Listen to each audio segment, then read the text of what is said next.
안녕하세요. 저는 이곳 사연을 즐겨 듣고 있는 30대 여성입니다. 제가 어렸을 적에는 평범하게 사는 게 싫었어요. 가장 흔하다고 생각했고 아무런 노력 없이도 얻을 수 있는 삶이라고 생각했죠. 그래서 남들과는 다르게 그리고 좀 더 튈 수 있게 살고 싶었습니다. 그런데 이제 와서 생각해보니 아무 탈 없이 평범하게 산다는 것이 얼마나 힘든 일인지 알게 되었어요. 그리고 그러한 삶이 가장 행복할 수도 있겠다라는 생각도 하게 되었죠. 이미 돌이킬 수 없는 과거가 되어버린 탓에 더는 매달리고 언급하고 싶진 않지만 이런 곳에 제 사연 한 번 정도는 말해도 재미있겠다 싶어서 이렇게 보내게 되었습니다. 제가 겪었던 일을 이렇게 여러분들께 설명할 수 있다는 게 어쩌면 이제는 저도 평범한 삶을 살고 있다라는 증거일 수도 있겠네요. 그럼 제가 어떠한 사람들에게 무슨 일을 겪었는지 한번 이야기해 보겠습니다. 사업을 하시는 부모님 밑에서 외동딸로 자란 저는 집안의 사랑을 독차지하며 자랐습니다. 저희 부모님께서는 저와 다르게 고아로 지냈던 탓에 하나 있는 자식인 저에게 모든 것을 해주고 싶어 하셨고 그런 이유로 남부러울 것 없는 유년 시절을 보내게 되었어요. 어린 시절부터 예체능에 재능을 보였던 탓에 부모님께서는 물심양면으로 저를 지원해 주셨고 또래 친구들은 경험하지 못하는 여러 경험들을 하면서 지냈죠. 초등학생 시절부터 유학 생활을 할 수 있었던 저는 호주로 넘어가 학교를 다니게 되었고 그곳에서 클럽 활동을 하며 연극이라는 것에 관심을 가지게 되었습니다. 하지만 호주라는 곳에서 동양인인 제가 연극을 하며 배우라는 제 꿈을 이루기에는 힘들다고 생각했고 조금이라도 빨리 제 꿈을 이룰 수 있는 방법을 찾아보게 되었죠. 그러다 알게 된 곳이 한국의 특성화 학교였습니다. 그 정보를 알게 된 저는 다시 한국으로 들어가 고등학교를 진학하기 위해 실기시험을 준비하게 되었고 다행히 특성화 고등학교에 입학을 할 수 있게 되었죠. 착실하게 연기에 대해서 공부를 했던 저는 따로 학원까지 다니며 제가 할 수 있는 최선의 노력을 다했고 그 결과물로 유명 대학의 연극영화과에 들어갈 수 있게 되었어요. 입학을 한 대학에서 연기에 대한 진정한 접근 방법과 공부를 하게 된 저는 오롯이 연기에 매달려 생활하게 되었죠. 물론 연기에만 집중했던 것은 아닙니다. 무대 연출, 기획, 무대 미술 등등 하나의 연극을 완성하기 위한 모든 과정에 빠져들었죠. 연극학 이론과 연기를 배우면서도 동아리 활동을 하며 창작 활동을 해야 했고 넘쳐나는 아이디어를 최대한 결과물로 만들어내고자 제 모든 시간을 소비하게 되었어요. 수업과 동아리 활동으로 방학도 없이 바쁜 생활하고 있었죠. 선후배 동기들과 거의 24시간 붙어있으며 생활을 하다 보니 그 안에서 당연히 마음에 드는 이성도 생겼습니다. 제가 좋아했던 사람은 같은 학번의 남학생이었던 승원이었어요. 연영과라고 해서 모두 얼굴이 잘생긴 편은 아니었지만 승원이는 누가 봐도 연영과라고 한 번에 말을 할 만큼 잘생긴 얼굴을 가지고 있었습니다. 성격도 좋았고 리더십도 있어서 동기 안에서 대표도 하고 있었죠. 그런 모습들 모두 제 마음에 들었지만 그건 겉으로 드러나는 것에 불과했고 제가 정말 승원이에게 빠지게 된 이유는 따로 있었어요. 집안 형편이 좋지 않았던 승원이는 학교 공부와 동아리 활동으로 잠자기도 바쁜 생활을 하면서 시간을 쪼개 아르바이트를 하며 자신의 생활비를 벌고 있는 책임감 있는 아이였어요. 다른 친구들도 열심히 사는 건 마찬가지였지만 단 한 번도 앓는 소리 하지 않으며 모든 활동을 열심히 그리고 완벽히 해내는 모습이 제 마음속에 들어왔죠. 그런 승원이에게 고백을 하는 것조차 방해되는 게 아닐까 싶어 1년이 넘어가는 시간 동안 고백을 하지 못하고 있었습니다. 그러다 승원이의 군입대 날짜가 정해지고 나니 제 마음은 급해졌고 고백해야겠다 싶더라고요. 그래서 촬영을 하는 사이 잠깐 승원이를 불러내어 고백을 하게 되었죠. 떨리는 마음으로 한 고백을 승원이는 받아주었고 군입대를 하기 전까지 캠퍼스 생활과 동아리 활동을 데이트 삼아 연애를 하게 되었습니다. 그 후 승원이가 군대를 가게 되었고 2년이 안 되는 시간 동안 저는 고무신이 되어 승원이의 저녁 날만을 기다리게 되었죠. 기다리는 동안 주변에 다른 남자를 소개시켜주겠다는 친구들과 저에게 이성적으로 접근을 하는 남자애들도 있었지만 전 절대 흔들리지 않았어요. 그때 주위 친구들에게 가장 많이 들었던 이야기가 남자친구 2년을 기다려줘봤자 소용이 없다라는 말이었습니다. 지금 생각해보면 그때 승원이를 기다리지 않고 다른 남자를 만났더라면 그런 더러운 꼴을 당하지 않았을 거라는 생각이 들긴 하네요. 하지만 그때까지는 절대로 승원이를 배신하는 행동을 할 수 없었어요. 긴 기다림 끝에 승원이는 전역을 하게 되었고 저는 그런 승원이의 학교 생활 적응을 돕기 위해 직접 발로 뛰었죠. 그리고 같이 대학 생활을 할 수 있는 시간이 얼마 남지 않았다라는 것을 아쉬워하며 1분 1초라도 떨어지지 않으려고 했습니다. 그렇게 붙어 다녀서 유명한 곳도 있었지만 서로 얼굴도 빠지지 않다 보니 캠퍼스 내에서 우리 커플을 모르는 사람은 없을 정도였어요. 매일 같이 붙어 다니던 우리도 제가 졸업을 하게 되면서 결국 떨어지게 되었습니다. 졸업을 하게 된 저는 연기에 더 집중을 하기로 했고 한 극단에 들어가 활동을 하게 되었어요. 여러분도 아시다시피 지금까지도 연극 생활이라는 것은 돈벌이가 되지 않는 힘든 생활입니다. 그러다 보니 부족한 제작비를 아끼기 위해 직접 발로 뛰고 손수 소품을 만들며 대학 시절보다 더 바쁘게 생활해야 했죠. 특히 극단 막내는 무대, 소품 제작뿐만 아니라 선배들의 시중까지 들으며 정말 힘들고 바쁘게 생활해야 했어요. 거기다 저녁이 되면 매일 있는 술자리에 끼어 못하는 술을 같이 마셔야 했습니다.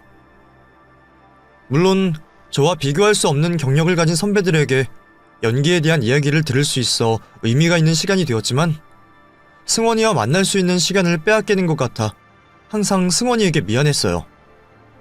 그럴 때마다 승원이는 제가 자신에게 가진 부담감을 덜어주려고 했죠. 너무 나 만나려고 애쓰지 마. 어차피 나도 나중에 비슷한 일 겪을 텐데 그때는 또 누군가가 미안한 사람이 되어야 해? 나는 일주일에 한 번이라도 이렇게 네 얼굴 보고 데이트하는 걸로 만족해. 나도 앞으로 졸업작품 준비하려면 바쁘기도 하고 대신에 우리 잠깐이라도 통화는 매일 하잖아. 그러니까 너무 애쓰지 않아도 돼. 선배들한테 지금부터 잘 보여서 나중에 내가 극단 들어가게 되면 대신 커버를 찾을 수 있는 선배가 되어 있어야지. 그런 승원이 덕분에 마음을 놓고 연기에 집중을 할 수 있었습니다. 곧 승원이도 학교를 졸업하게 되면서 저와 같은 길을 걷게 되었어요. 비록 극단은 서로 달랐지만 좁디 좁은 연극판이었기 때문에 서로 활동을 하면서도 얼굴을 자주 마주칠 수도 있었죠. 서로 연극을 하며 너무 바쁘게 생활을 하다 보니 다툰 적은 없었지만 거리감이 느껴지는 시기가 생기게 되었습니다. 그런데 그때 승원이가 갑자기 저에게 프로포즈를 해오더라고요. 전혀 예상하지 못한 일이었고 너무 갑작스러운 상황이라 제가 더 놀랬죠. 아직 결혼을 하기에는 나이가 너무 어렸고 경제적인 독립도 하지 못한 상황이었지만 승원이는 그런 저에게 사랑만으로도 모든 것이 해결된다는 듯이 말을 했습니다. 제 주변에도 연극을 하며 사랑 하나만을 믿고 결혼한 선배들이 많이 있어서 거부감은 있지 않았어요. 다만 너무 갑작스러운 상황에 제가 놀라고 당황스러워했던 거죠. 그때는 저도 꼴의 예술가라는 잘못된 생각에 도취되어 있었기에 모든 조건들을 신경 쓰지 않고 사랑 하나만을 믿고 프로포즈를 받아들이게 되었습니다. 그게 제가 잘못한 두 번째 선택이었네요. 승원이는 제가 프로포즈를 받아들이자 저희 부모님에게 결혼 승낙을 받으러 찾아왔습니다.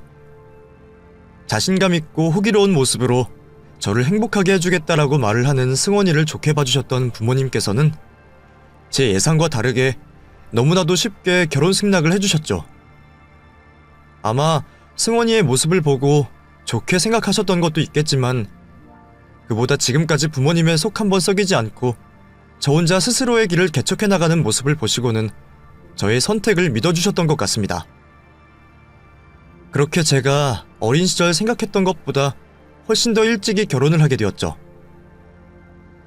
물론 두 사람 다 돈벌이가 안 되는 연극을 하고 있다 보니 여유롭지는 못했습니다. 정확히는 힘들게 지내고 있었죠. 그나마 저희 집에 여유가 있어 죄송스럽지만 저희 부모님께 도움을 받으면서 지내고 있었어요. 그래도 이 세상 누구보다 행복했어요. 제가 사랑하는 사람이 저를 똑같이 사랑해준다는 것만으로도 모든 걸 초월하고 행복하게 지낼 수 있었죠. 그렇게 사이좋은 저희에게 소중한 아이가 생기면서 우리의 행복은 더 커질 거라고 확신하고 있었어요. 그런데 얼마 지나지 않아 부모님께서 교통사고로 세상을 떠나시게 되었고, 이 비극적인 일로 인해 제 인생마저 송두리째 바뀌게 되었습니다. 외동으로 자라와 부모님의 사랑을 듬뿍 받으며 자랐던 저에게 부모님의 갑작스러운 사망 소식은 당연히 너무 큰 충격으로 다가왔습니다. 그래도 제 옆에서 위로를 해주는 남편과 뱃속에 있는 아이를 희망삼아 겨우 버텨내고 있었어요. 그런데 부모님의 장례를 모두 치르고 아직은 힘들어하고 있는 저에게 생각하지도 못했던 사람들이 찾아왔습니다. 사업을 하시던 부모님에게 돈을 빌려주셨던 분들이었어요. 부모님께서 살아계실 때는 안정적인 수익 구조로 인해 걱정이 없으셨던 분들이 부모님께서 사망을 하시어 사업에 대한 불안감이 증폭되자 혹여 돈을 받지 못할까 싶어 찾아오셨던 거죠. 평소 부모님 사업은 아무것도 몰랐고 두 분께서 돌아가시게 되며 사업 또한 중단이 된 상황이라 저 역시나 당황스러웠던 건 그분들과 마찬가지였습니다. 그렇게 부모님께서 가지고 있던 부채를 갚고 보니 상속받은 재산이 거의 없다시피 했습니다.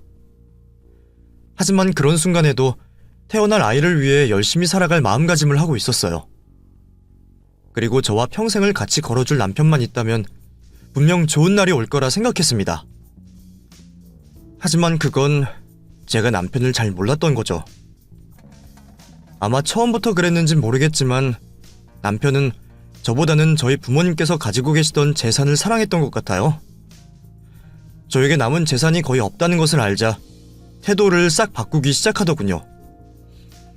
아무리 힘들고 지쳐도 항상 제 옆에서 웃음을 주던 남편은 없어져 버렸고 짜증과 원망만 저에게 분풀이하는 남편이 되어 있었습니다. 야, 채은아, 우리가 초식 동물이냐? 며칠 동안 왜 계속 풀떼기밖에 없어? 안 그래도 그 더운 무대에서 땀 다 흘리고 왔는데 이런 거 먹으면 힘이 나겠어? 미안. 요즘 우리 형편 알잖아. 거기다 내가 배가 점점 불러와서 연극 일을 할 수도 없고. 그래서 말인데 승원씨 집안에 도와달라고 부탁 좀 하면 안 될까? 이전까지는 우리 집에 계속 부탁하고 도움을 받아왔었잖아. 어렵더라도 지금 도와주시면 잊지 않고 있다가 내가 다시 일 시작하면 그때 갚으면 되고. 우리 집이 너희 집처럼 요술방망이라도 되는 줄 아냐? 안 그래도 어렵게 사는데 그걸 알면서 어떻게 부탁을 해? 너는 생각 좀 하고 말을 해. 뭐 어쩔 수 있나? 네가 힘들어도 일을 나가야지. 동네 알아보면 배불러도 쉬엄쉬엄 할 수 있는 일 많을 거야. 뭐 식당 서빙이라든지 편의점 일이라든지. 나는 연극한다고 낮이고 밤이고 시간 없으니까 부탁 좀 하자. 그때는 왜 그랬는지 모르겠지만 더 이상 부모님의 도움을 받지 못한다는 것이 제 잘못처럼 느껴졌습니다. 그런 이유로 반찬값이나 벌고자 남편 말처럼 동네 식당에서 일하게 되었어요. 그것도 사장님께서 임산부여서 안 된다고 하시는 걸 사정사정에 겨우 하게 되었죠. 거기까지는 이해가 되었어요. 저도 똑같이 연극을 하던 사람이니 여러 사정으로 중간에 그만둘 수 없는 남편을 말이죠. 그런데 제가 일을 나가고 돈을 벌어오기 시작하니 남편은 점점 더한 요구를 하기 시작했습니다.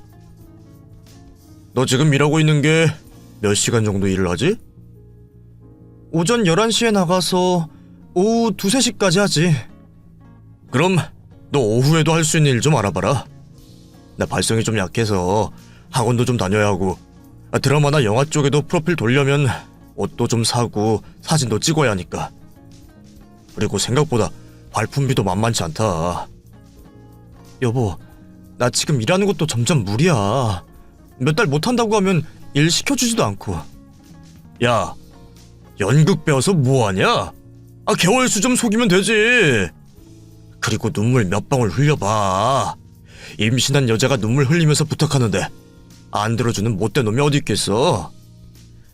드라마나 영화만 나오면 우리 앞으로 고생도 끝이야. 당장이 힘들겠지만 시간적으로 여유가 있는 네가 희생 좀 하자. 그날부터 저도 남편에게 불만이 쌓이기 시작했지만 그래도 가정을 지키기 위해 다른 말은 하지 않고 일을 늘렸습니다. 딱한 상황에 처한 사람을 외면하는 사장님들은 없었고 작은 일이라도 제게 주셨어요. 남을 속이기까지 하며 일을 하는 게 양심에 찔리긴 했지만 지금 당장은 이 방법밖에 없다고 생각했습니다. 그리고 제가 이렇게까지 하는 희생을 남편이 알아줄 거라 생각했죠. 하지만 그것 또한 저의 착각이었습니다. 남편은 고생을 하고 온 저에게 고맙다라는 말 한마디 하지 않았고 제 주머니에서 10,000원 한 장이라도 더 빼내려고 했어요. 지겨울 정도로 반찬 투정을 하며 돈은 지갑에 있는 만큼 다 내놓으라고 하니 생활이 달라지지 않았습니다. 거기다 바뀌지 않을 것 같았던 남편의 마음마저 제게서 돌아섰죠. 뭐가 그렇게 당당했는지 모르겠지만 남편은 자신이 외도를 하고 있다는 걸 숨기지 않았습니다. 제가 남편 옆에 있어도 바람을 피는 그 여자와 문자를 나누곤 했죠. 이혼을 당장에 하고 싶었지만 기댈 곳도 없는 제가 배가 부른 상태로 이혼 소송을 할 수는 없었습니다. 단 몇 달만 힘들더라도 버티고 그 이후에 이혼을 하려고 했어요. 그런데 대뜸 남편과 외도를 하는 상간녀가 저에게 문자를 보냈어요. 자신의 존재를 알면서도 남편 옆에 있는 제가 뻔뻔하다면서 거의 조롱을 하고 있었죠. 당신, 내가 아이 낳을 때까지만 참으려고 했는데 어떻게 나한테 이럴 수가 있어? 당신 바람피는 상대가 나한테 무슨 문자를 보냈는지 알아? 뭐 내가 자세한 내용까지 아나. 그냥 보냈다는 것만 알지. 그러게 왜 이혼하자는 말을 안 해? 솔직히 당신도 나랑 관계가 끝난 건 알고 있잖아. 이렇게 시간만 끌어봤자 좋을 거 있어? 당신한테 직접 들으니 정말 충격적이다. 예전에 다정하고 나만 바라보던 남자는 도대체 누구인 거야? 그거는 부잣집 딸 이채연을 내가 사랑하는 거지. 너 좋아했던 마음은 사귀고 한 1년 지났을 때 끝났어. 지금까진 너네 부모님 때문에 있었고. 서로 골치 아프게 하지 말고 빨리 이혼하자. 두 사람이 동시에 저를 괴롭히는 바람에 스트레스가 극에 달했던 저는 제가 살기 위해서 이혼을 선택하게 되었어요. 당장 소송을 할 돈도 없었고 재산 분할이랍시고 나눌 재산도 없었습니다. 남편이 이혼 합의만 해준다면 아이를 키울 수 있게 양육비를 준다는 말에 합의 이혼을 하게 되었죠. 하지만 이혼을 겪는 과정에서 아이 또한 큰 스트레스를 받았는지 얼마 남지 않은 출산일까지 버티지 못하고 세상을 떠나게 되었습니다. 아이를 유산하고 제가 아이를 잘못되게 만든 것 같아 하염없이 울기만 했죠. 눈에서 피눈물이 날 정도로 울었던 저는 삶의 목적을 잃어버리게 되었어요. 결국 재산 분할과 위자료도 받지 못했던 저는 아이까지 유산하게 되어 양육비도 받을 수 없게 되며 맨몸으로 이 세상에 던져지게 되었습니다. 죽을 생각을 해보지 않았던 건 아닙니다. 나라까지 떨어진 인생, 모든 걸 포기하고 부모님 곁으로 가고 싶었습니다. 그런데 저를 다 쓴 짐짝 취급하듯 버린 전 남편에게 복수 하나 못하고 죽는 건 너무 억울했어요. 상황이 계속 좋지 않아 통쾌하게 복수를 못한다고 하더라도 전 남편에게 머리라도 들이받고 죽어야겠다라는 생각이 들었죠. 그래서 이악 물고 살기로 했습니다.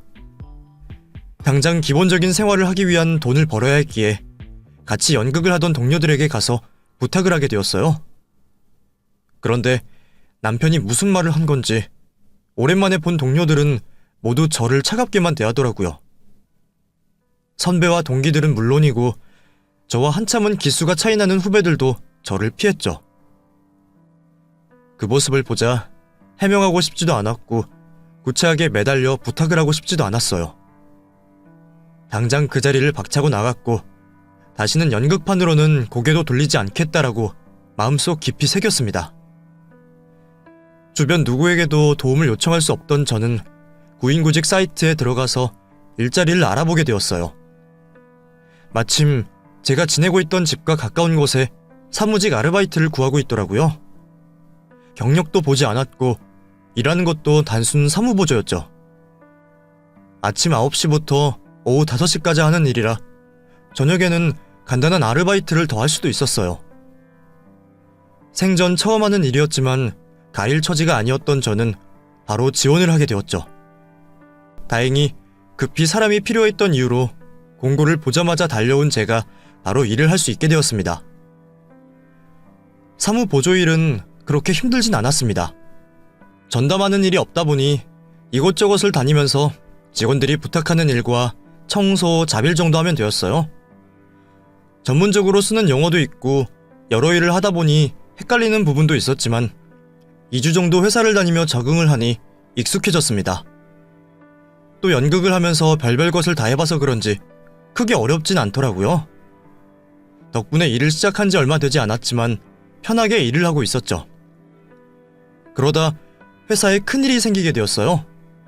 출근을 해서 사무실 청소를 마치고 비품들을 채워놓고 있었는데 직원들 사이에서 난리가 난 겁니다. 전화통화를 엿들었는데 내용은 즉 곧 회사로 올 외국 바이어들에게 제품 설명과 사업 방향에 대해 발표를 하기로 한 직원들이 마지막 확인차 공장 시찰 후 회사로 올라오다 고속도로 사고로 인해 발이 묶이게 된 겁니다. 외국 바이어들은 회사 코앞까지 온 상황이었고 회사에서 원활한 영어 실력을 가진 사람이 없었어요. 뒤늦게 사장님께서 소식을 듣고 나와 방법을 강구했지만 준비할 시간이 너무 짧은 상황이라 프리랜서 통역사를 구하기도 힘들었죠. 그 상황에 제가 나서기로 했습니다. 영어라면 어린 시절 유학생활로 인해서 아무런 문제가 없었고 회사 생활을 하며 직원들의 부탁으로 복사나 프린트를 할 때 눈으로 익힌 단어들이 있어 미약하게나마 이 상황에 도움이 될 거라고 생각했어요. 사장님께서도 당장 어쩔 수 없는 상황에 자신있게 나서는 저를 믿을 수밖에 없었고 급히 회의실로 가서 벼락치기 공부를 시키듯 오늘 설명해야 할 부분들을 훑어주셨어요.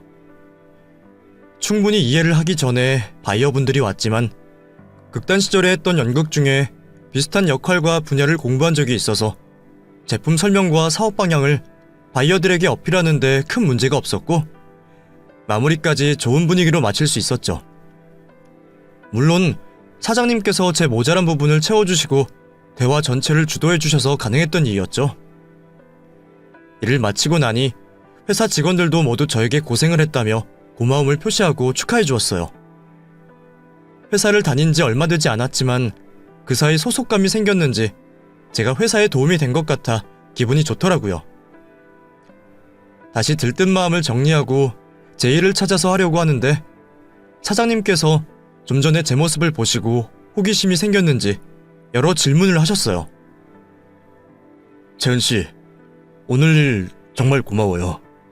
반년 넘게 준비한 걸 채은씨 아니었으면 모두 다 물거품이 될 뻔했어요. 그런데 언제 그렇게 영어를 배운 거예요? 그리고 아까 바이어들에게 설명할 때도 사업 프로세스나 화학적인 부분을 잘 알고 있는 것 같던데. 그게 저 지금 이거 빨리 복사하러 가야 해서 급한 일 먼저 하고 설명해도 될까요? 미안해요. 그럼 오늘 일도 고맙고 해서 내가 저녁 살게요. 괜찮죠? 저녁 정도는 오늘 제가 해결한 일로 받을만 하다고 생각했고 오랜만에 제대로 된 식사를 할 수 있을 것 같아 약속을 빼지 않았습니다. 일을 마치고 사장님과 함께 식당으로 가게 되었죠. 그런데 채은씨, 정말 양파 같은 사람이네요. 그냥 평범한 취업준비생인 줄 알았는데 영어도 원어민 수준에 회사도 다녀본 느낌이고. 도대체 뭐 하던 사람이에요? 영어는 어렸을 때 유학을 다녀와서 잘하는 거예요. 고등학교 들어가기 전까지 호주에 있었거든요. 그럼 아까 화학식들 이해하는 거나 회사 경험이 있는 거는요? 그런 건 그냥 흉내내는 정도 내는 거예요. 제가 연극을 했었거든요. 유학에서 돌아온 것도 특성화학교에 가서 연기를 배우려고 왔던 거고요. 그러다 대학 전공도 연영과를 다녔고 자연스럽게 극단에 들어가면서 연극을 했죠. 연극을 하다 보면 관객들에게 대사를 잘 전달해야 하니까 역할 공부를 하게 되고 관련된 대사도 자세히 알아보게 되고요. 다행히 예전에 발명가 역할을 맡은 적이 있어서 이번에 도움이 되었던 것 같아요. 와, 진짜 대단한 사람이 많네요. 또 채은 씨에 대해서 설명해줄 이야기 없어요? 이거 너무 흥미로운데? 이제부터는 제가 말한 것과 다 비슷비슷한 것들이에요. 전 오히려 사장님 이야기가 궁금한데요. 이렇게 젊은 나이에 여러 직원들도 두고 잘 모르겠지만 직원분들에게 듣기로는 사업하기 전부터 대단하셨다고 하던데 어떤 경험하셨는지 들어보고 싶어요. 제가 듣기로 없는 형편에 자수성가를 하는 사장님이라고 알고 있었습니다. 처음 출근했을 때는 너무 젊은 편이라 저와 비슷한 사무보조 아르바이트생 또는 신입 직원이라고 생각이 들었어요. 그래서 누구보다 일찍 출근해 있던 사장님께 실수를 할 뻔한 적도 있었죠. 그래서 저 사람의 인생은 도대체 어떠했나 싶어 항상 궁금했었어요. 마침 좋은 기회가 생겨 사장님이 살아온 인생을 들을 수가 있었죠. 대학은 꿈도 못 꿀 만큼 어려운 형편이었던 사장님은 공부를 잘했지만 집안의 생계를 책임지기 위해 실업계 학교로 가게 되었다고 합니다. 졸업을 하고 나서는 공장을 다니며 어린 나이에 가족의 생계를 책임지면서 돈을 모았고 사업을 꿈꾸었다고 해요. 시간이 흘러 자신의 도움 없이도 가족의 생계가 유지가 되자 모든 걸 걸고 사업을 시작하게 되었고 치열하게 지금까지 살아왔던 거죠. 글로는 몇 자 안 되게 적을 수 있는 내용이었지만 이야기를 듣는 동안은 같이 울고 웃으며 오랫동안 시간을 보냈어요. 그 이야기를 듣다 보니 저도 자연스럽게 제가 살아온 과거를 말하게 되었고 그날 이후로 우리는 조금씩 가까워지기 시작했죠. 만날 때마다 서로의 힘들었던 과거를 보듬어주는 사이로 지내며 서로에게 위안을 얻고 있었습니다. 젊은 나이였지만 가족들의 생계와 사업으로 인해 제대로 된 연애 한번 못했다고 하는 원태 씨에게 어느 날부터 저는 사장님과 직원 관계 이상의 감정을 느끼기 시작했고 그 감정은 저뿐만이 아니라 원태 씨도 같았어요. 하지만 한 번의 결혼 실패 경험이 있던 저로서는 원태 씨를 올라가서는 안 되는 나무로 판단했고 그래서 그런 감정마저 잘못되었다고 생각했어요. 그런 저에게 먼저 용기를 내주며 다가와 주었던 건 원태 씨였어요. 그 남잔 제가 결혼을 한 번 했던 것도 아이를 유산하게 되었던 것도 전부 개의치 않아 있습니다. 제가 살아온 인생과 자신이 직접 보아온 저를 보고 자신의 전부를 던질 수 있다고 말해주었죠. 하지만 그렇게 자신있게 말하는 원태 씨의 모습에도 저는 누구보다 조심스러웠습니다. 전 남편 또한 부모님께서 세상을 떠나시기 전까지는 이 세상 모든 행복을 저에게 줄 것처럼 행동했으니 말이죠. 상처가 있던 저는 보통의 남자라면 기다릴 수 없을 만큼 천천히 원태 씨에게 다가갔고 원태 씨는 그런 저에게 다른 부담감을 주지 않고 곁에 머물러 줬습니다. 제가 스스로 원태 씨에게 다가갈 수 있을 만큼의 거리감을 유지한 채 말이죠. 제 과거를 알면서 이해해주고 감싸주던 원태 씨와 오랜 기다림 끝에 연애를 시작하게 되었고 오래 걸렸던 만큼이나 서로를 믿고 신뢰할 수 있었죠. 이후 연애를 하던 저는 더 이상의 아픔은 없게 해주겠다는 말을 해주는 원태 씨와 결혼을 하게 되었고 새로운 인생을 시작하게 되었습니다. 집에서 한가로이 쉴 수도 있었지만 남편을 도와주고 싶었고 처음으로 얻었던 직장을 그만둘 수는 없었어요. 저는 남편을 내조했고 회사에 출근하여 이전에 제가 하던 일을 계속하게 되었죠. 그러다 제가 잊고 지내던 사람들을 다시 떠올리게 되는 일이 생기게 됩니다. 그날도 평소와 마찬가지로 회사 휴게실에 부족한 것들을 채우고 있었어요. 사모님, 좋은 아침입니다. 그런데 이제는 그만하셔도 되는 거 아니에요? 사모님께서 이런 일 하시니까 저희가 불편합니다. 어머, 정말이에요? 미안해요. 난 전부터 보던 사이니까 아무렇지 않을 줄 알고. 에이, 장난입니다. 사모님께서 안 챙겨주시면 휴게실 수준이 확 내려가죠. 예전에 휴게실 생각하면 지금은 거의 백화점 수준인데요. 가벼운 농담을 하고 제 일을 하고 있는데 직원들이 같은 청첩장을 들고 이야기를 하더라고요. 과거 이곳에서 일을 하던 사람이라고 하던데 제가 오기 전에 퇴사를 한 사람이라 얼굴을 보지 못했죠. 사모님께서도 사장님과 이번 승연씨 결혼식에 오시나요?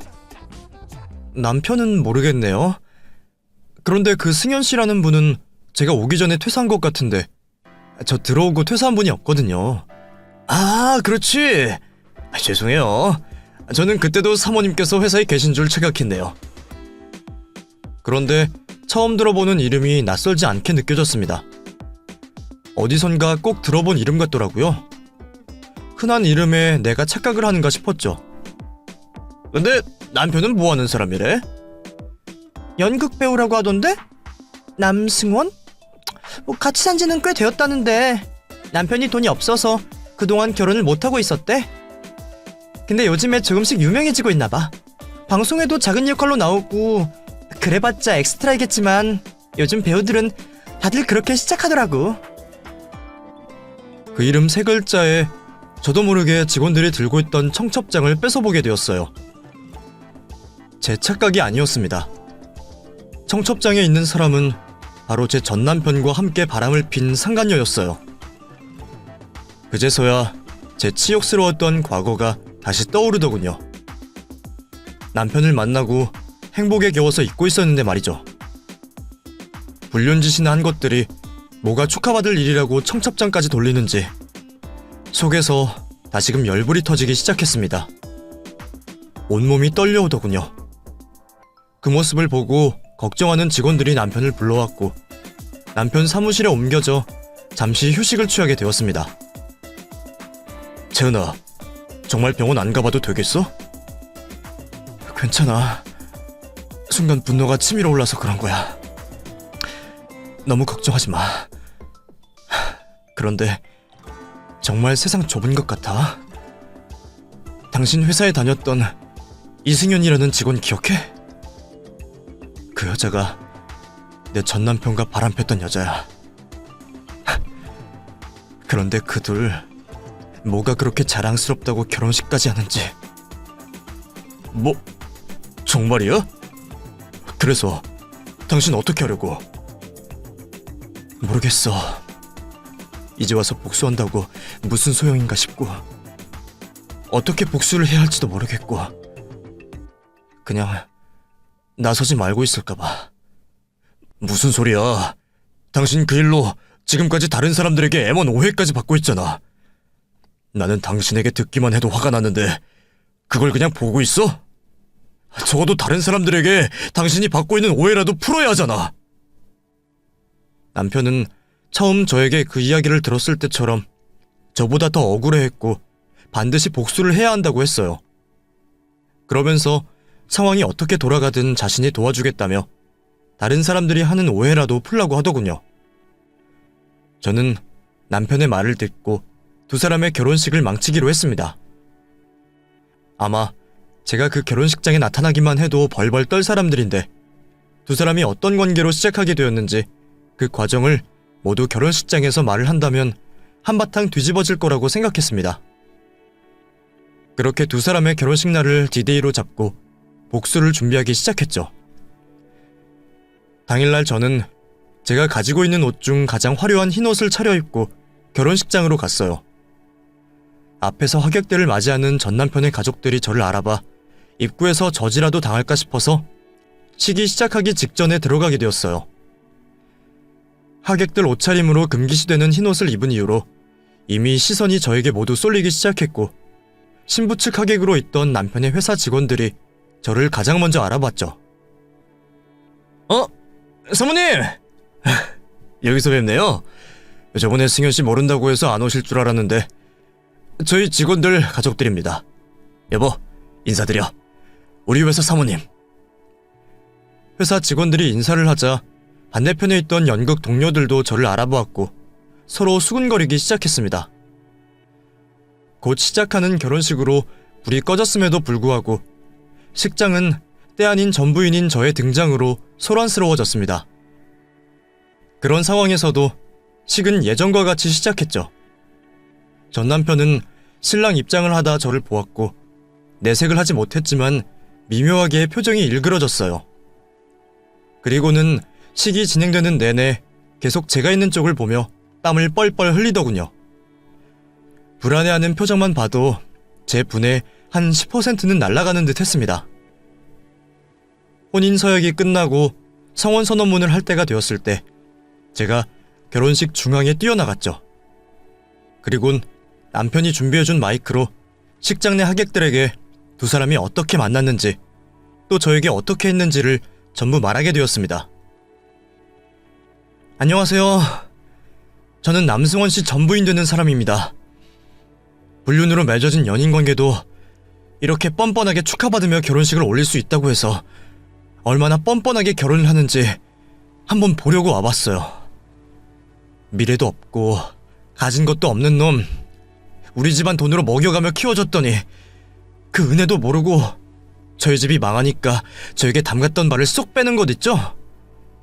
그것도 젊은 여자 생겼다며 저를 맨몸으로 쫓아내면서까지요.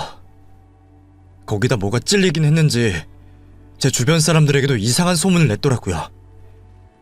일일이 찾아서 그 오해를 풀 수 없었는데 이렇게 다들 모인 자리에서 풀 수 있는 좋은 기회가 있어서 저에 대한 오해를 증거를 보여드리며 풀어볼까 합니다. 언젠가 남승원 저 인간이 유명해지면 쓰려고 했는데 그러기엔 또 가망도 없어 보이고 시간도 너무 걸릴 것 같아 오해도 풀어볼 겸 여기서 보여드릴게요. 곧바로 남편의 도움을 받아 결혼식장 스크린과 빔 프로젝터를 이용하여 전 남편이 저에게 해온 증거들 모두를 보여주었습니다. 그곳에는 저에게 구걸하던 전 남편의 문자들, 나를 무시해온 말, 그리고 불륜을 저지르는 두 사람이 나눈 대화와 사진, 동영상들이 있었죠. 집안 망신인 상황에 이미 신부 측 부모는 쓰러졌고 하객들 대부분도 난리가 나고 있었습니다. 아수라장이 따로 없었어요. 승원아, 왜 그런 표정이야? 이런 일이 생길 거라고 상상도 못했니? 그렇게 내게 행동해놓고 똑같이 돌려받을 생각은 못했어? 그리고 승현 씨라고 했나? 나한테 계속 남승원 씨 옆에 남아있는 게 뻔뻔하다고 했죠? 어때요? 이 정도면 승현 씨 기대에 맞게 뻔뻔한 것 같아요? 그런데 불륜 저지른 당신들 덕분에 고마운 점도 하나 있어요. 우연한 기회에 승현 씨가 다니던 회사, 거기 사장님분이랑 제가 결혼을 하게 되었거든요. 저런 별 볼 일 없고 인간 같지 않은 놈과는 비교도 할 수 없을 만큼 좋은 사람이잖아요. 능력으로 보나 사람 됨됨이를 보나. 어쨌거나 자기들 딴에는 당당해서 하는 결혼인데 축하하고 영원히 같이 잘 사세요. 똥덩어리들은 똥덩어리들끼리 뭉쳐있어야 하니까요. 더러운 사람들끼리 뭉쳐있어야 괜한 사람들이 피해 안 보죠. 이만 내려가 보겠습니다. 마지막까지 하고 싶은 말을 다 하고 내려온 저는 당당하게 남편과 결혼식장을 떠났습니다. 주말 동안 내내 저에게도 과거 동료들이 미안하다며 연락이 왔지만 굳이 더 말을 섞을 필요는 없을 것 같아 무시했습니다. 사람 일이라는 게 몰라서 앞으로 얼굴을 보게 될지 모르겠지만 지금 현재는 그 사람들과는 상종하고 싶지 않았거든요. 그것보다 제가 두 사람의 결혼식을 아작내고 나간 뒤 어떤 상황이 벌어졌을지가 너무 궁금하더군요. 연락 온 지인들에게 그것만이라도 물어볼까 하다 조금만 더 참기로 했습니다. 회사에 가서 직원들에게 물어보면 되었으니까요. 힘들게 그 시간을 참아내던 저는 월요일이 되어 출근을 하자마자 결혼식에 참석했던 직원을 붙잡고 제가 나가고 난 뒤에 상황을 물어보게 되었어요. 그런데 난리도 그런 난리가 없더라고요. 저를 고소하겠다며 상간녀가 결혼식 중간에 뛰어나가려고 했고, 전 남편은 이 상황이 소문이라도 나서 자신의 연기 인생에 문제라도 될까 싶어서 그런 여자를 말렸다고 합니다. 주례를 하러 온 분도 소동으로 인해 식장을 떠나셨고, 두 사람의 부모들도 충격을 받아 더는 식을 진행할 수 없던 차에 식장 대여 시간도 종료되며 결혼식을 망치게 된 거죠. 그 와중에 전 남편은 오늘 까발켜진 일을 조금이라도 축소해보고자 하객들에게 일일이 입마금을 부탁했다고 들었어요. 완전히 개판이 난 거죠. 안 그래도 속이 시원해 주말 동안 잠을 푹 잤는데 그 얘기를 듣게 되니 더없이 상쾌하고 통쾌하더군요. 직원들은 그런 사정을 몰랐던 탓에 말을 하면서도 조심스러워하던데 제가 편하게 말을 해도 된다고 했습니다. 죄는 짐승만도 못한 두 사람이 지었지 제가 지은 건 아니었으니까요. 그 뒤로도 전 남편 소식이 들려오는데 아주 고소합니다. 업계에서 거의 생매장 당하듯 일감이 한 번에 딱 끊겼다고 해요. 제가 조언을 해준 것처럼 두 사람 헤어지지 않고 살고 있기는 한 것 같은데 아주 힘들게 고생하면서 살고 있다고 합니다. 주변 지인들도 결혼을 한 사람들이 많으니 경계의 눈빛으로 상대를 잘 안 해주려고 한다고 들었어요. 반대로 저는 행복하고 여유롭게 살고 있어요. 사업하는 남편 내조를 열심히 하고 회사를 위해서 일해주는 직원들 챙겨주며 남는 시간에는 제 여가 활동을 하면서 말이죠. 온탕과 냉탕이 계속되었던 제 인생인데 이제는 지금처럼만 너무 뜨겁지도 차갑지도 않게 쭉 따뜻한 이온도처럼 인생이 풀렸으면 하네요. 마지막으로 이 세상에 아직도 불륜을 저지르고 있는 짐승보다 못한 사람들이 제발 주변에 피해주지 말고 조금이라도 정신 차리고 인간답게 살았으면 하네요. 그럼 제 이야기를 다 들어주셔서 감사합니다.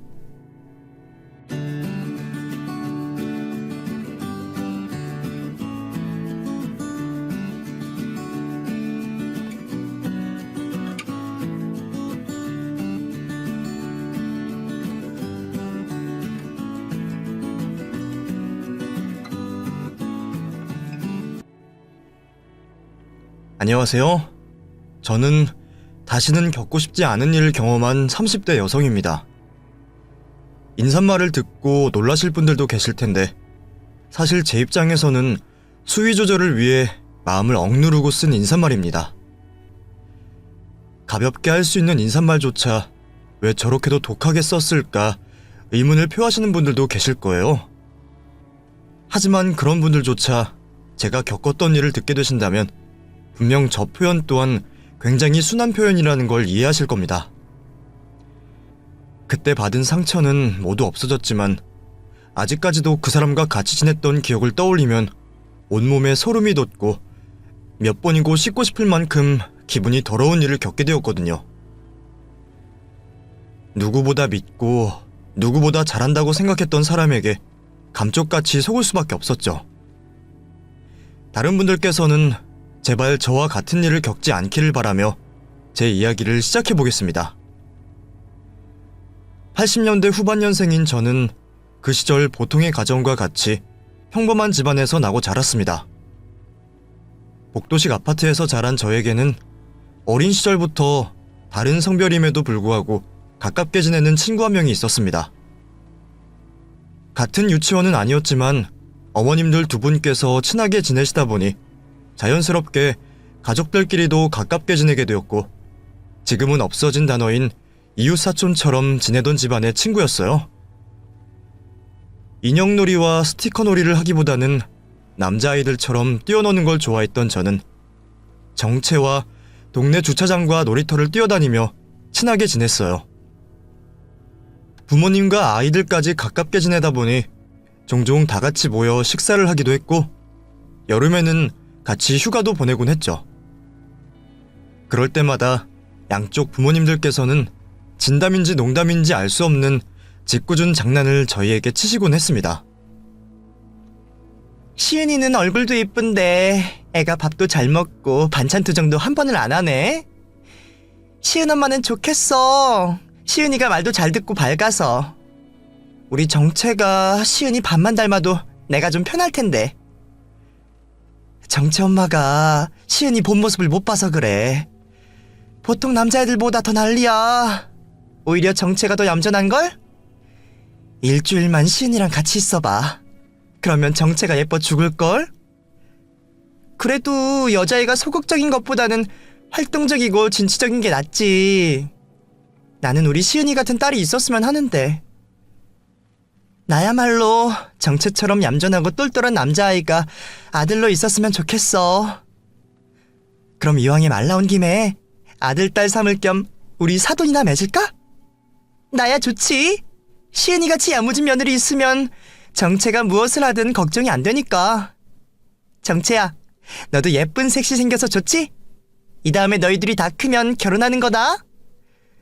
우리 시은이는 좋겠네. 잘생긴 남편을 먼저 찜해놓고. 물론 부모님들께서 저희를 놀리려 한다는 건 알았지만 만약이라도 그런 일이 생길까 싶어 짜증도 내고 울음도 여러 번 터뜨렸습니다. 너무 어렸을 적부터 가까이 지내던 사이다 보니 가볍게라도 우리 사이를 이성의 관계로 이어주는 장난이 너무 싫더라고요. 그건 사춘기가 되어서도 마찬가지였죠. 서로를 이성으로 느낀 적도 없었고 친구 이상의 마음은 눈꽃만큼도 들지 않았습니다. 대신에 서로 무슨 말이든 터놓고 말할 수 있는 사이였어요. 서로가 동성 친구보다 편하게 고민을 이야기할 수 있는 상대였고 서로 좋아하는 이성 친구의 마음을 해석하고 설명해주는 사이로 정채와 지냈죠. 학교에서는 제법 괜찮은 외모로 평가를 받고 있는 우리 둘이었지만 항상 서로를 무척이나 징그러워하며 친구보다는 남매처럼 툭탁툭탁거리는 사이로 지냈습니다. 고등학생이 되면서 서로 다른 학교에 진학하게 되었지만 우리 둘 사이는 이전과 같았죠. 그러다 정채가 저희 학교 학생 중 한 여자아이를 눈여겨봤는지 그 아이의 연락처를 저에게 물어보더라고요. 평소에 언행이 좋지 않고 말도 소문도 많은 여자아이라 걱정이 되는 마음에 연락처 알려주는 것을 망설이게 되었습니다. 야, 박시은, 빨리 걔 번호 좀 알려줘. 걔 말고 다른 애는 안 돼? 걔 소문도 안 좋고 너랑 어울리는 애도 아니야. 야, 그건 내가 만나보고 판단하는 거지. 네가 뭔데 나한테 그런 말을 해? 너 혹시 나 좋아하냐? 그래서 걔랑 잘 되기라도 할까봐 번호 안 주는 거야? 오, 박시은. 뭐? 내가 미쳤냐? 줄게. 당장 줄게. 대신에 너한테 무슨 소문나든 나랑은 절대 상관없는 거야. 정채의 말에 화가 났던 저는 될 대로 되라는 식으로 여자아이의 번호를 알려주게 되었습니다. 그리고 두 사람은 제가 번호를 주고 얼마 되지 않아 사귀게 되었죠. 서로 잘 만나는 것 같아 아무런 문제가 없는 줄 알고 있었는데 갑자기 정채와 사귀던 여자애가 저에게 오더니 이상한 말을 하는 게 아니겠어요? 야, 박시은, 너 걔 그런 애인 줄 알고 나 소개시켜줬니? 뭐? 갑자기 찾아와서 무슨 말이야? 둘 사이의 일이면 둘이서 해결해야지. 왜 나한테 와서 난린데? 어쨌거나 너 때문에 걔랑 사귀게 된 거 아니야. 걔 원래 그렇게 변태처럼 구는 애야? 아직 정식으로 사귀는 것도 아닌데 그렇게 달려드는 놈이 어딨어. 무슨 소리야? 정채 말로는 너희 사귀기로 했다고 하던데. 사귀긴 누가 사귀고 있어.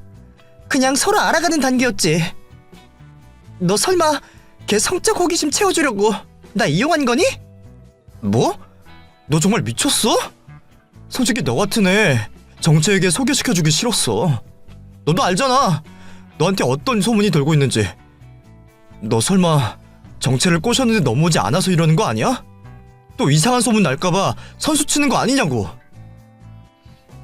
주변 친구들이 말려서 그 여자아이와 다툼까지는 가지 않게 되었지만 저도 사건의 진실이 무엇인지 알고 싶었습니다. 그래서 학교를 마치고 정채에게 물어보게 되었죠. 야, 이정채, 내가 걔랑 사귀지 말라고 했지? 너 때문에 오늘 내가 무슨 일 겪었는지 알아? 너 솔직히 말해봐. 걔가 너한테 변태짓을 당할 뻔했다고 말하던데 그게 사실이야? 뭐? 변태짓? 무슨 소리야? 나야말로 걔가 먼저 내 몸을 만지려고 해서 뿌리쳤는데 그렇게 따지면 내가 성폭행 당한 거 아니야? 너는 어렸을 때부터 나를 봤으면서 그 말을 믿어? 안 믿지. 그래도 확실히 해야 할 거 아니야. 아이씨, 너 앞으로 진짜 조심해라. 또 똑같은 일 있으면 그때는 친구고 뭐고 없어. 피해를 당했다고 말하는 여자아이의 평판과 평소 언행이 워낙 나빠서 안 믿은 이유도 있었지만 제가 20년 가까이 봐온 정채는 절대 그런 행동을 할 친구가 아니었어요. 사춘기가 오면서 여자애들에게 관심을 가지긴 했지만 주위 다른 남자애들보다는 그 관심도가 월등히 낮았고 특히 여자애들에게 함부로 행동하는 애가 아니었거든요. 그런 이유로 여자아이가 자신이 피해자인 척한다고 생각했습니다. 대부분의 학생들도 여자아이에 대한 시각이 저와 비슷했고 평소 사교적이고 인기가 좋았던 정채가 그럴 리 없다고 다들 생각했죠. 이후에도 가깝게 지내던 정채와는 서로 다른 대학교에 진학을 하게 되었고 양쪽 집안 모두 이사를 가게 되면서 자연스럽게 멀어지게 되었어요. 물론 SNS 사이트로 서로가 올린 사진과 글을 읽으며 안부는 묻고 지냈지만 그마저도 얼마 지나지 않아 하지 않게 되었습니다. 활동적인 정채 주변에는 항상 여자친구들이 많아 보였고 저 또한 당시 남자친구를 사귀고 있던 중이라 괜한 오해를 사기 싫어서 조심스럽게 지내다 보니 연락이 소원해지게 되었죠. 그리고는 대학이라는 새로운 환경에 적응을 하며 바쁘게 살다 보니 서로의 존재를 잊고 살아가게 되었습니다. 가끔 엄마에게서 정채의 소식을 듣고는 했지만 그때도 별다른 생각 없이 흘려보냈던 것 같아요. 정채가 군대를 간다는 말을 엄마에게 들었을 때도 서로 아무런 연락을 하지 않았고 저 또한 그러려니 했습니다. 그러다 몇 년의 시간이 흐른 뒤 정채에게 연락이 왔어요. 그때는 제가 오래 사귀던 남자친구와 헤어지고 나서 홀로 이별의 아픔을 견디고 있을 때였죠. 오랜만에 정채의 연락이 반갑기도 했지만 남자친구와 헤어진 이별의 슬픔을 잊어보려 바쁘게 살아가던 때라 일부러 더 홀로 있는 시간을 줄이려고 정채와 바로 만나기로 약속을 잡게 되었어요. 오랜만에 보게 된 정채는 예전 호리호리하고 곱상한 얼굴에서 제법 남자티가 나는 얼굴과 몸으로 변해 있었어요. 처음에는 분명 즐겁게 술 한잔을 하며 서로 못 보고 지냈던 세월에 대해서 이야기하고 있었는데 어느새 제가 헤어진 남자친구 욕을 하며 말을 하고 있더라고요. 감정이 북받쳐 올랐던 저는 정채에게 기대어 울게 되었고 정채는 아무 말도 없이 그런 저를 다독여 주었습니다. 처음에는 제 감정에 집중해서 못 느끼고 있었는데 정채가 저를 감싸고 있는 게 갑자기 부끄러워지더라고요. 거기다 안 보는 사이 남성적으로 변한 모습 때문인지 조금 설레기도 했죠. 그날은 떨리는 제 마음을 잠시의 착각으로 느낀 채 정채와 헤어지게 되었어요. 그날 이후로 다시 이전처럼 자주 연락을 하게 되었던 우리는 서로의 집도 자주 왕래하며 다시 가깝게 지내게 되었죠. 정채를 만날 때마다 제 흔들리는 마음 때문에 착각이 아니라는 것을 알게 된 저는 조금 혼란스러웠습니다. 너무 어렸을 때부터 친구였던 정채에게 이런 마음을 가져도 되는지 모르겠더라고요. 괜히 제가 죄를 짓는 기분이었죠. 그런데 정채가 갑자기 저에게 고백을 해오는 거예요. 시은아, 혹시 너는 나를 어떻게 생각해? 단 한 번이라도 나를 친구 이상으로 생각해 본 적은 없니? 그게 무슨 말이야? 이런 분위기 도저히 못 참겠다. 실은 나 너 좋아해. 처음에는 오랜만에 보는 거라 반가운 마음에 생긴 착각이라고 생각했는데 계속 너랑 연락하고 만나면서 일시적인 마음이 아니라는 걸 알았어. 너는 한 번도 그런 생각 안 해서 당황스러울지 모르겠지만 나는 너를 좋아하는 것 같아. 그러니까 앞으로는 나를 남자로 봐줄래? 서로 마음이라도 통한 건지 정체는 저와 똑같은 마음을 가지고 있었습니다. 먼저 용기를 내어주는 모습에 저 또한 더는 숨길 필요가 없었고 저 또한 같은 마음을 가지고 있다는 걸 말하게 되었죠. 그렇게 저와 정체는 친구에서 연인이 되었습니다. 처음에는 친구로만 지내던 정체와 연인끼리 하는 행동을 하는 게 낯감지럽기도 했지만 점차 익숙해져 갔고 다른 연인들과 다를 것 없이 행복한 데이트를 즐겼죠. 그런데 사귀기 전부터 걸리던 점이 연애가 시작되면서 더욱더 신경 쓰이기 시작했습니다. 학창시절과 마찬가지로 사교적인 정체는 학교 동아리도 여러 개를 하고 있었고 대외 활동도 여러 곳을 하며 무척이나 바쁘게 살고 있었습니다. 그런 게 모두 다 이력서와 자기소개서에 도움이 되는 일이라 저도 불만은 없었어요. 문제는 모임이 있는 곳마다 있는 여자들이었죠. 정체의 SNS와 메시지에는 너무 많은 여자들의 관심이 있었고 제가 신경 쓰지 않으려고 해도 어쩔 수 없이 보였어요. 한번 신경이 쓰이다 보니 신경을 안 쓸래야 안 쓸 수 없었고 저도 모르게 정체와 연락을 하는 여자들의 SNS를 타고 들어가 확인도 하게 되었죠. 한눈을 팔 아이가 아니라는 걸 알았지만 불안한 마음은 어쩔 수가 없더라고요. 그런 저를 보고 정체는 눈치를 챘는지 진정성 있고 믿음이 가는 말을 만날 때마다 해주었습니다. 물론 그에 맞는 행동도 해주었죠. 그런 모습과 어린 시절의 정체를 믿고 저는 더 이상 불안해하지 않았어요. 하고 있는 동아리와 대외 활동으로 무척이나 바쁜 남자친구였지만 다른 남자라면 신경 쓰지 않을 작은 기념일마저 챙겨주는 정체 때문에 큰 불만 없이 연애를 이어가게 되었습니다.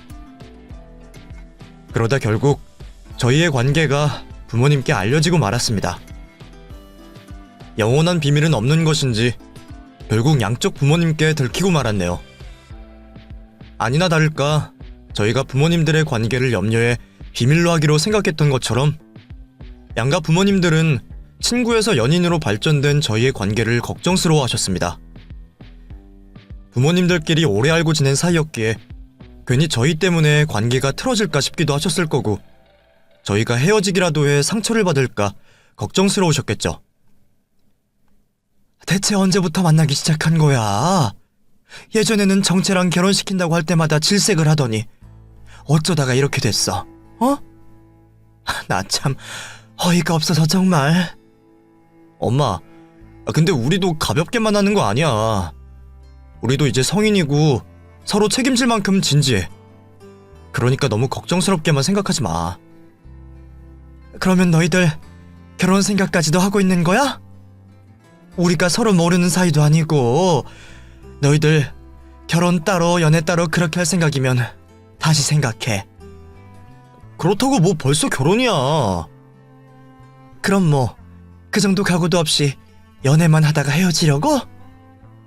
서로 진지하다면서 결혼 못할 건 또 뭐가 있니? 정체도 내 아들 같고 그쪽 집에서도 너 딸처럼 생각하는 거 마찬가지야.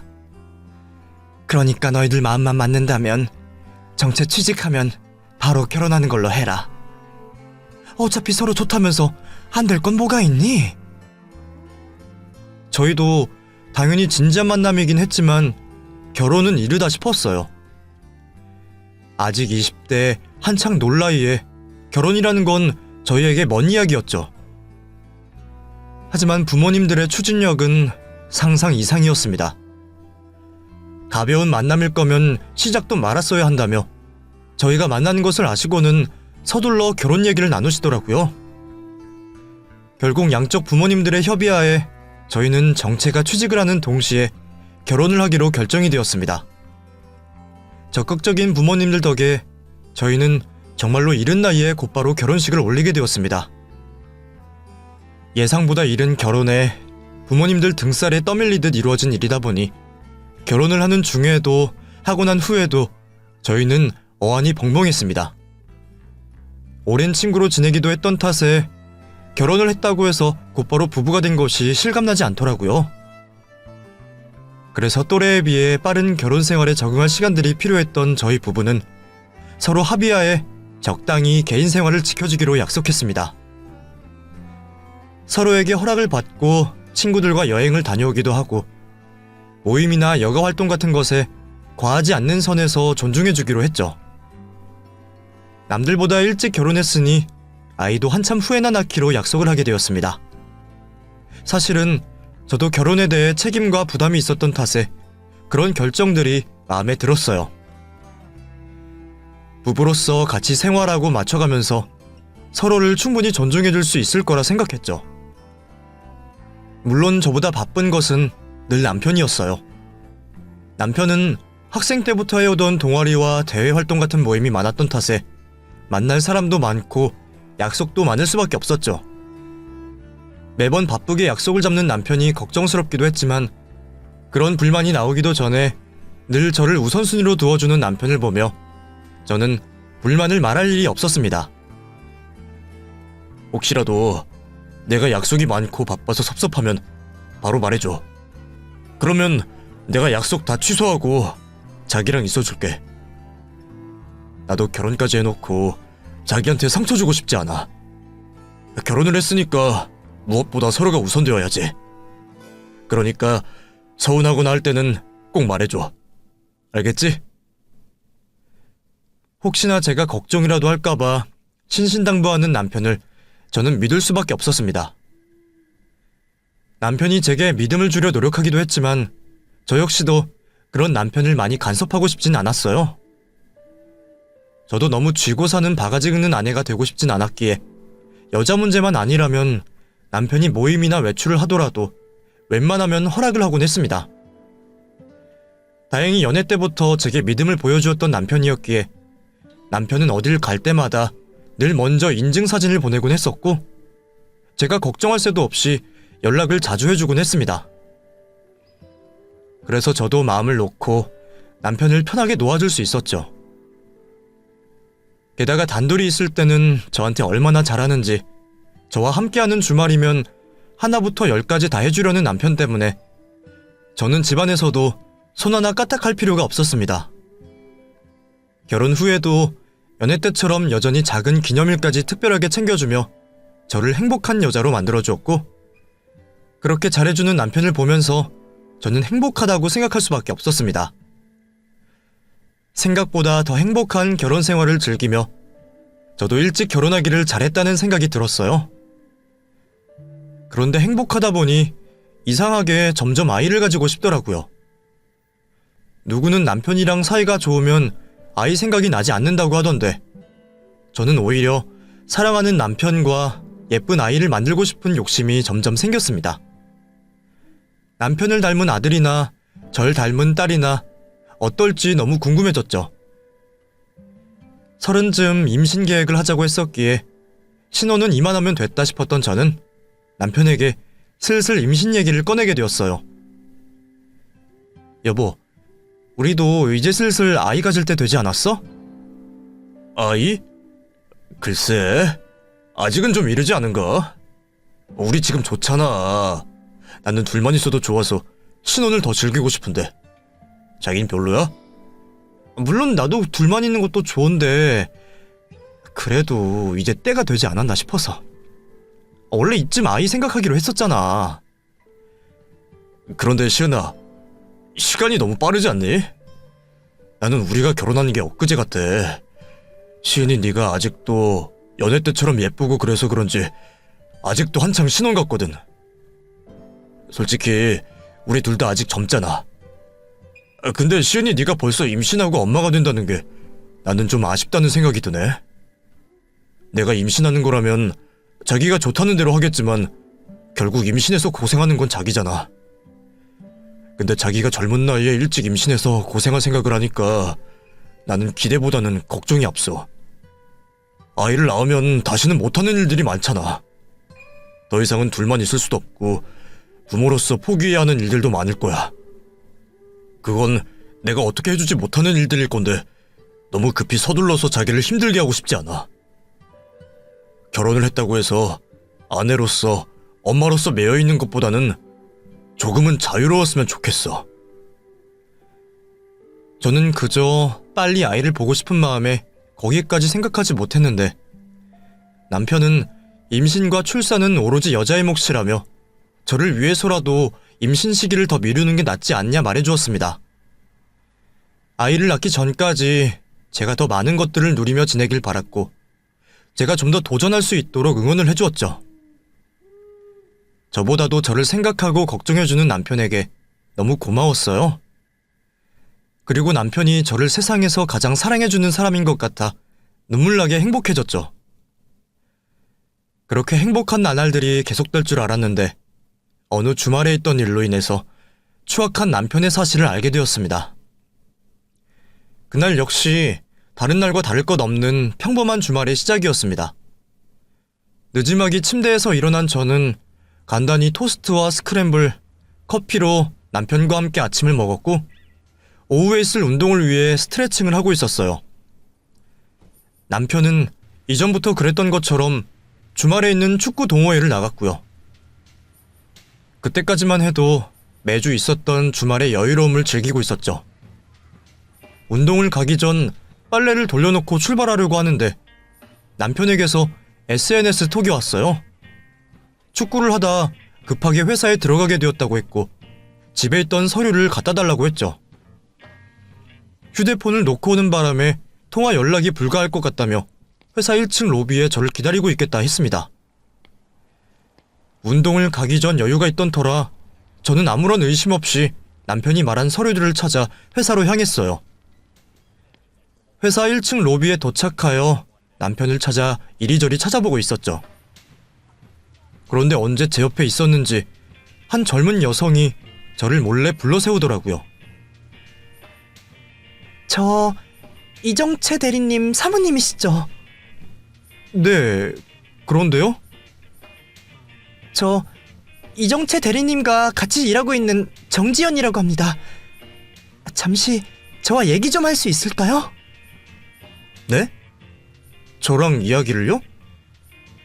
상관은 없는데 남편에게 이 서류를 줘야 해서요. 대리님 여기에 없어요. 사모님께 SNS 톡으로 서류 부탁한 연락 제가 연락드린 거예요. 대리님 PC에 로그인된 톡으로 제가 연락드렸어요. 아니, 그쪽이 왜 그렇게까지 해서 저에게 무슨 말씀을 하고 싶어서요? 여기는 혹시 모르니 자리 옮겨서 이야기하실까요? 사모님께서 꼭 들으셔야 하는 이야기예요. 무슨 주제인지 말조차 해주지 않고 무조건 제가 들어야 한다고 하는 여자의 말을 이해할 수 없었습니다. 자신을 남편과 같은 회사를 다니고 있다고 소개했지만 그마저도 저를 속이는 게 아닐까 싶어 의심이 갔고 경계를 할 수밖에 없었죠. 제가 경계의 눈빛을 보내자 여자는 자신의 휴대폰으로 한 장의 사진을 보여줬어요. 남편과 얼굴을 밀착한 채 다정하게 있는 사진을 말이죠. 도대체 이게 뭐 하는 짓이죠? 무슨 사이길래 내 남편과 이렇게 다정하게 있냐고요? 혹시 내 남편과 그렇고 그런 사이예요? 그래서 지금 나보고 이혼이라도 하라고 날 불러낸 거예요? 죄송해요. 흥분시키려고 보여드린 사진은 아니에요. 이렇게 해야 제 이야기를 들어주실 것 같아서요. 그러니 흥분하시지 마시고 다른 곳에 가셔서 제 이야기 좀 들어주세요.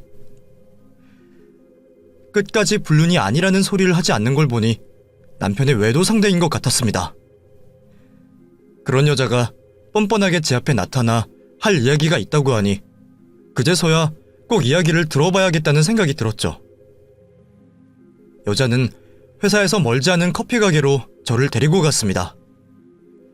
자리에 앉자마자 울먹이고 있던 여자는 자신을 노려보는 저에게 여러 장의 사진을 건네주더라고요. 각기 다른 아이들의 돌사진 모습이었죠. 뭐 하자는 건데요? 아까는 내 남편 사진을 보여주더니 이 아이들 사진 보여주는 건 또 뭔데요? 이 아이들이 전부 남편 아이라도 된다는 말이에요? 네, 사모님. 얘들 다 대리님 아이예요. 여기 사진에 있는 아이들 모두 대리님 아이라고요. 여자는 저에게 믿을 수 없는 대답을 하며 울음을 터뜨렸고 저는 당황스러운 상황에 지금 무슨 일이 벌어지고 있는지 이해하느라 바빴습니다. 도대체 지금 무슨 소리를 하는 거예요? 아무 말이나 한다고 다 말이 되는 줄 알아요? 한 명도 아니고 이렇게 여러 명이 내 남편 아이라고 하면 내가 믿을 것 같아요? 거짓말도 적당히 해야 믿지. 아니요. 전부 다 대리님 아이들 맞아요. 그리고 제 뱃속에도 대리님 아이가 있고요. 자신 또한 남편의 아이를 임신했다며 여성은 초음파 사진을 저에게 보여주더군요. 내 남편 증거라는 건 있어요? 지금 당신이 내 남편과 나 사이를 뜯어놓으려고 하는 속셈인지 모르잖아요. 그럼 제가 알고 있는 걸 모두 말씀드리고 그 증거들도 보여드릴게요. 그럼 믿으시겠어요? 그렇게 여자는 제가 알지 못하는 남편의 모습을 모두 다 말해주겠다 했습니다. 우선 제 이야기부터 해야겠네요. 사모님이 생각하시는 것처럼 저는 대리님과 불륜을 저지르고 있었어요. 저도 그게 잘못되었다는 걸 알았지만 처음 대리님께서 저에게 접근하실 때부터 사모님과 이혼 예정 중이라며 접근을 해서 전 정말 그런 줄만 알았어요. 재산 때문에 시간이 걸리고 있어서 그렇지 서로 이혼 생각도 같고 각방을 쓰고 대화도 하지 않는다며 저에게 접근을 했다고요. 저희 회사 사람들에게도 전부 그렇게 말을 하고 다녀서 전 정말 사실이라고 생각했어요. 그런데 처음에는 사모님과 재산 문제만 해결하면 몇 달 안에 이혼을 할 거라며 하던 사람이 계속 늦추더라고요. 사모님께서 재산 욕심으로 놓아주지 않는다며 말이죠. 그러다 제가 임신을 하게 되니까 태도가 점점 달라지는 거예요. 처음에 자기는 원래도 아이를 가지고 싶지 않다며 둘이서 살고 싶다고 협박도 했고 그러다 아이가 있으면 신혼생활도 없다며 회유도 하고요. 제가 전부 다 거절하니까 그때는 사모님께서 자신을 놓아주지 않아 이혼할 수 없게 되었다며 아이를 지우라고 했어요. 자신의 요구대로 하지 않으면 상간녀 소송을 당할 거라고. 그렇게 되면 안 좋은 소문으로 제 인생만 힘들어져서 정상적인 생활이 힘들 거라며 협박을 하더라고요. 그래서 고민을 하고 있는 차에 대리님이 다른 여성과 만나고 있다는 사실을 알게 되었어요.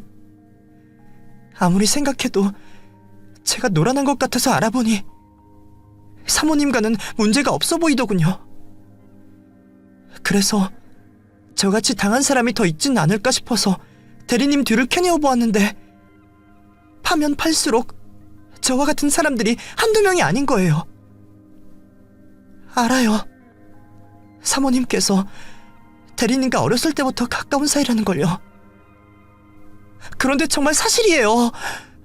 대리님께서 대학 시절부터 지금까지 각각 상황은 달랐지만 형편이 어렵거나 정신적으로 힘든 여성들에게 먼저 접근해서 저와 같은 피해 여성들을 만들었더라고요. 요즘에 그루밍 성범죄 그거와 비슷하게 말이죠. TV 범죄 관련 방송에서나 볼 것 같은 내용이 제 곁에서 벌어지고 있었다고 하니 솔직히 믿겨지지 않았습니다. 제가 어렸을 때부터 보아온 남편은 그런 행동을 할 만한 사람이 아니었어요. 제 두 눈으로 확인을 하기 전에는 믿을 수가 없었죠. 그래서 아까와 다른 게 뭐죠? 결국 증거는 없고 피해 여성이 당신 하나에서 많아졌다는 말 외에는 달라진 게 없잖아요. 그 피해 여성들이 여기에 있는 것도 아니고요. 지연 씨 말이 거짓말이 아니라는 걸 제가 어떻게 믿어야 하냐고요. 그리고 남편에게 당한 피해자들이 그렇게 많다면 왜 한 명도 나서지 않았던 거죠? 대리님께서 얼마나 철두철미한지 알고 계시잖아요. 그리고 제게 말했던 것처럼 피해 여성분들 모두 상황이 좋지 않았어요. 그게 환경적이든 정신적이든. 우리나라에서 미혼모가 어떤 시선들을 받는진 대충은 알고 계시잖아요. 그리고 여성들 모두 제가 나타나기 전까지는 자신들 외에 다른 피해자가 있다고 생각 못했더라고요. 그런 상황에서 지속적으로 대리님이 협박과 회유를 하니 다들 아무런 행동도 못한 거죠. 그리고 이건 증거들이에요. 저와 대리님이 나눈 문자들이고 연애하며 찍은 사진이요. 대리님이 워낙 사진 남기는 걸 싫어해서 제가 일방적으로 찍은 사진들밖에 없지만요. 그리고 이건 제가 만나고 온 여성분들의 아이와 대리님 간의 친자 증명서이고요.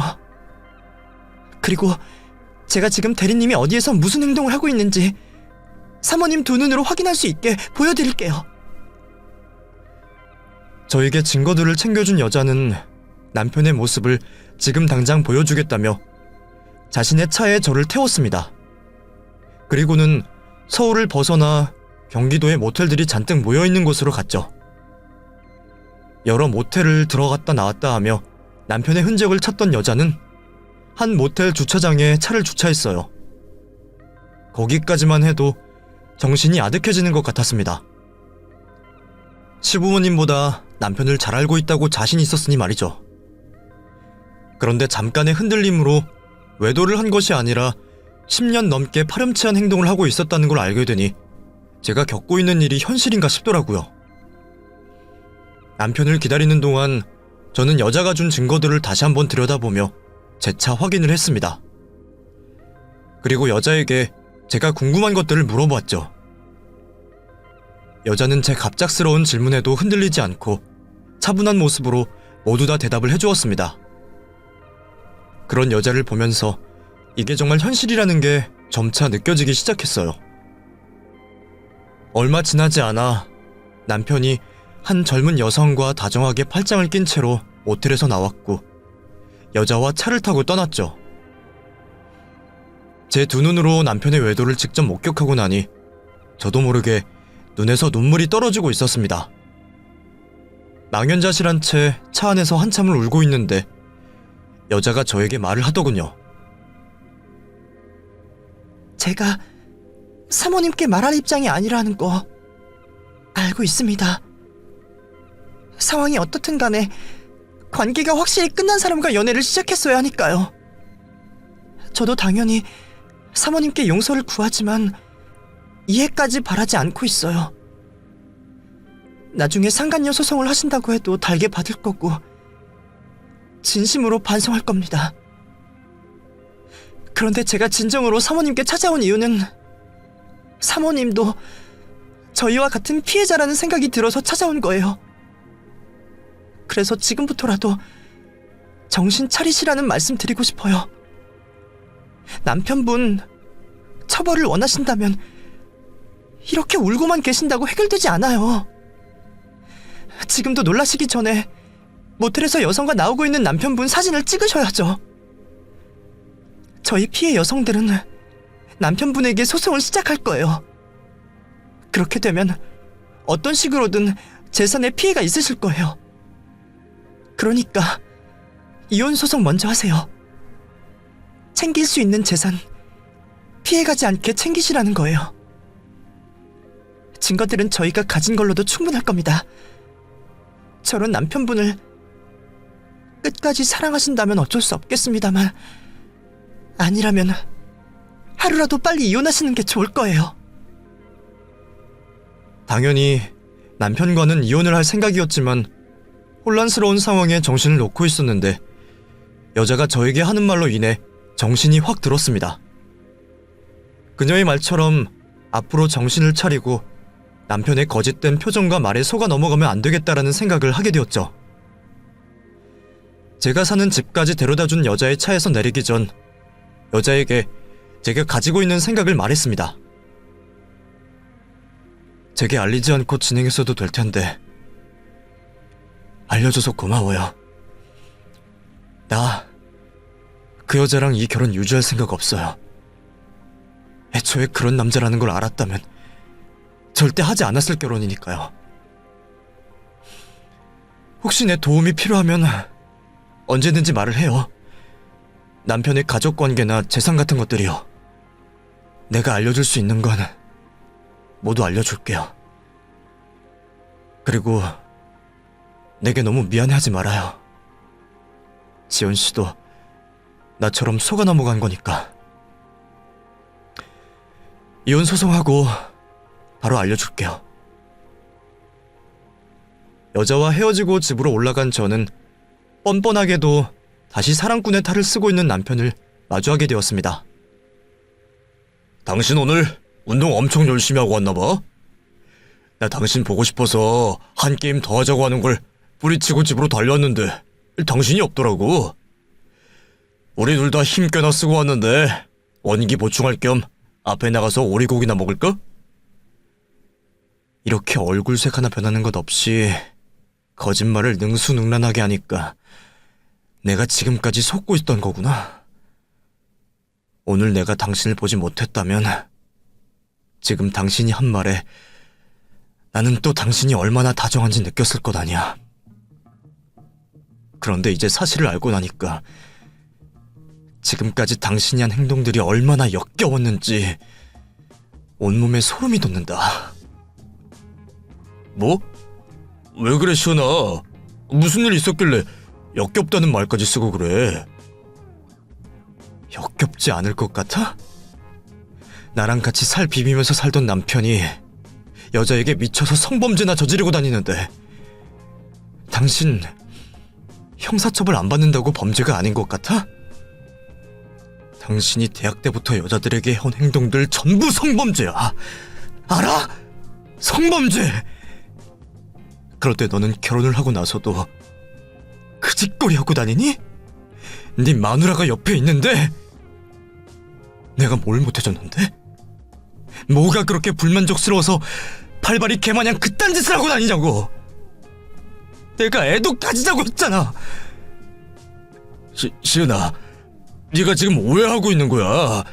누굴 만나고 왔는지 모르겠지만 나한테 억하심정 있는 애들이 많아. 너도 알잖아. 내가 내 주변에 있는 여자애들한테 얼마나 철벽을 치고 다녔는지. 진짜야, 나 믿어줘. 그럼 누굴 것 같아? 당신한테 억하심정 있어서 나한테 당신의 과거를 전부 알려주는 사람이 누구일 것 같냐고. 그게 왜? 너무 많지. 전부 생각은 나? 당신이 위협하고 다독여서 입 다물고 있는 사람들 전부가 기억이 나냐고. 오늘 나 몰래 만나고 온 여자는 당신이 싸져지른 아이들까지 키울 자신이 있다고 해. 난 그럴 자신 없어. 나는 그 애들은 물론이고 당신같이 발정난 개처럼 사는 사람과 더는 같이 살 수 없다고. 당신의 과거를 모두 알게 된 이상 1분 1초도 살 수가 없어. 합의 이혼이든 이혼 소송이든 당장 헤어져야겠으니까 더러운 손으로 매달리지 말고 최대한 빨리 헤어지자. 남편과 더는 있고 싶지 않았던 저는 남편을 집 밖으로 쫓아냈고 남편의 짐들 또한 집 밖으로 모두 버려버렸습니다. 남편은 날뛰고 있는 저를 말려보려 했지만 그렇게 할수록 역효과만 났어요. 동네방네 남편이 한 행동을 소문내고자 동네가 떠나갈 듯이 남편의 신상과 함께 지금까지 한 쓰레기 짓들을 크게 소리쳤죠. 더 이상 저를 자극해봤자 자신만 손해라는 것을 알았는지 금방 없어지더군요. 그리고 저 혼자서 숨기고 힘들어할 일은 아니다 싶어 곧바로 부모님께도 제가 알게 된 남편의 다른 모습을 말하게 되었습니다. 그 이후로 우리 집이나 남편의 집이나 모두 난리가 나버렸어요. 시아버님께서는 곤죽을 만들겠다면서 야구 배트를 들고 남편을 찾아 나섰고 시어머니와 부모님께서는 한 걸음에 제가 있는 집으로 오셨죠. 아들의 잘못 때문에 어린 시절부터 봐온 저에게 무릎까지 꿇으시고 잘못을 비는 시어머니를 보자 마음도 좋지 않고 측은해졌는데 오히려 시어머니께서 남편을 가만히 두지 말라고 하셨어요. 다음날 날이 밝자마자 저는 이혼 전문 변호사에게 찾아가 이혼 사건 접수를 하게 되었고 남편의 피해자들에게서 받은 증거들로 이혼 소송에 승소하게 되었습니다. 재산 분할은 서로 기여한 만큼 가져가게 되었지만 위자료는 보기 드물게 법정 최고액을 받게 되었어요. 그래도 한 1억 정도는 될 줄 알았는데 그렇게까지는 되지 않더군요. 어떤 사람들은 이혼을 하게 되어 기분이 복잡할 것 같다고 말했는데 제 입장에서는 하루라도 빨리 남편과 혼인관계를 끝낼 수 있어서 너무 만족스러웠습니다. 그리고 상간녀 소송은 하지 않기로 했어요. 그 사람들도 엄연히 남편에게 씻을 수 없는 상처를 입게 된 피해자들이었으니까요. 같은 피해자인 입장에서 저보다 더 최악의 상황을 겪고 있는 사람들과 진흙탕 싸움을 하고 싶지 않았습니다. 제 이혼 소송의 승소가 결정나고 얼마 후 피해를 입은 여성들이 남편에게 소송을 시작했고 법원은 역시나 이 소송 또한 피해를 입은 여성들의 손을 들어주었죠. 남편은 죄질이 좋지 않아 각각 여성들에게 큰 위자료를 줘야 했고 지금까지 주지 않았던 양육비까지 줘야 했습니다. 그리고 앞으로도 아이들이 성인이 될 때까지 매달 양육비를 줘야 했죠. 피해 여성들과 아이들이 너무 많은 이유로 남편은 결국 가지고 있던 모든 재산을 처분해야 했고 그걸로도 부족하여 시부모님에게 도움을 받게 되었습니다. 두 분께서는 절대 아들을 도와주고 싶지 않았지만 그 돈 모두 피해 여성들이 받을 거라는 생각이 들어 어쩔 수 없이 남편을 도와줬다고 하네요. 결국 남편은 파산 상태가 되었고 매달 받는 월급은 그대로 피해 여성들에게 양육비로 지급되고 있다고 들었습니다. 솔직히 그만한 게 다행이죠. 저뿐만 아니라 다른 피해 여성들 모두 법만 없다면 남편을 두들겨 패고 싶을 테니 말이죠. 그렇게 피해 여성들과 저는 남편과의 악연을 끊을 수 있게 되었습니다. 더 이상 과거에 매달려 있기 싫었던 저는 혼자 방구석에 틀어박히지 않고 최대한 많은 사람들과 어울리며 지냈어요. 주변 사람들도 오히려 제가 밝은 모습으로 지내자 어색한 위로는 생략하고 같이 보내는 시간을 즐겨주었죠. 그래서 큰 흔들림 없이 지낼 수 있었던 것 같아요. 물론 그 사람을 생각하면 화가 나는 건 어쩔 수 없지만요. 이혼 후 한동안은 혼자서 지내며 하고 싶은 걸 잔뜩 하다 지금은 좋은 남자를 만나 연애를 즐기고 있습니다. 이전 남편처럼 여자 관계도 더럽지 않고 확실히 좋은 사람이라 행복한 생활을 즐기고 있어요. 다른 분들께서는 부디 믿는 도끼에 발등 찍히는 일 없으시길 바라겠고 저에게 상처를 준 그 사람이 영원히 불행했으면 싶네요. 긴 글 읽어주셔서 감사합니다.